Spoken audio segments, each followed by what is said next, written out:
Whales and dolphins have an enduring fascination for us. I think it's something to do with their relative intelligence, the fact that they have this remarkable vocabulary. They are quintessentially beautiful, of course, but they're also essentially mysterious. You see, whenever you see one, you're left wanting more, not just to see more, but to know more.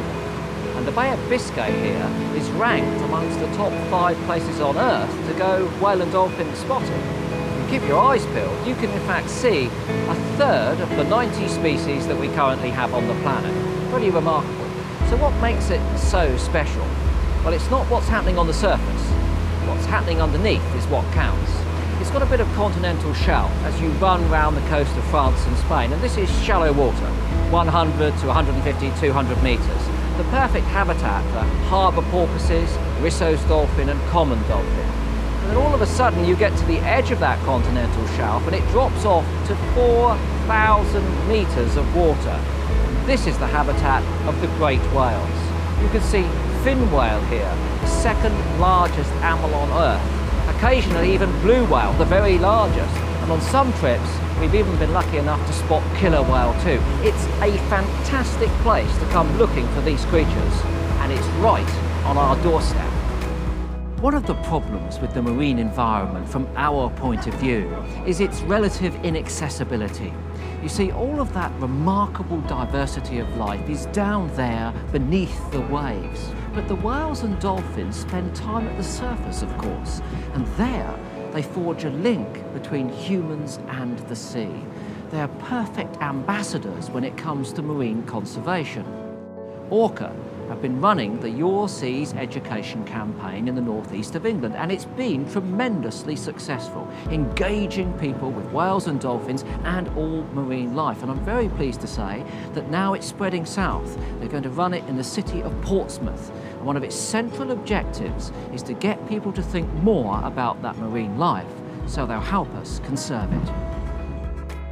Between March and September every year, ORCA has wildlife officers stationed on board a series of ferries run by DFDS Seaways and Brittany Ferries. And their job is not only to monitor all of the whales and dolphins that they find and diligently record them, but also, critically, to engage with the passengers.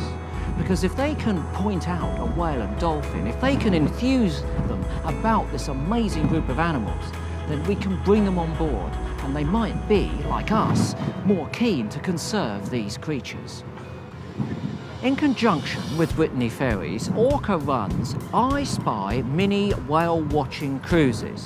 You can sail from the south coast of England across the Bay of Biscay to northern Spain and back again, and whilst you're on the ferry, you might be able to spot up to 1/3 of all of the world's whale and dolphin species. What about that? One of the best things about ORCA from my point of view are its monitoring schemes. You see, over a period of years, they've standardised these on these ferry routes. They've collected the data in the same way, in the same place, at the same time. And this means that when we analyse it, we can see very real changes in the animals' distributions, their populations, and many other things besides. But what's also critical is that all of this data, this very valuable data, is shared freely. And to this end, ORCA co-leads the European Cetacean Monitoring Coalition, and everyone in that coalition gives everyone else the information that they've acquired, which is fantastic, because when it's finally analysed, this will mean that we can all make better informed decisions about these creatures' conservation. With everyone out here on deck all day long, eyes peeled for whales and dolphins, it's a great opportunity to record anything else that we see in the ocean, and this, I'm afraid, isn't always positive.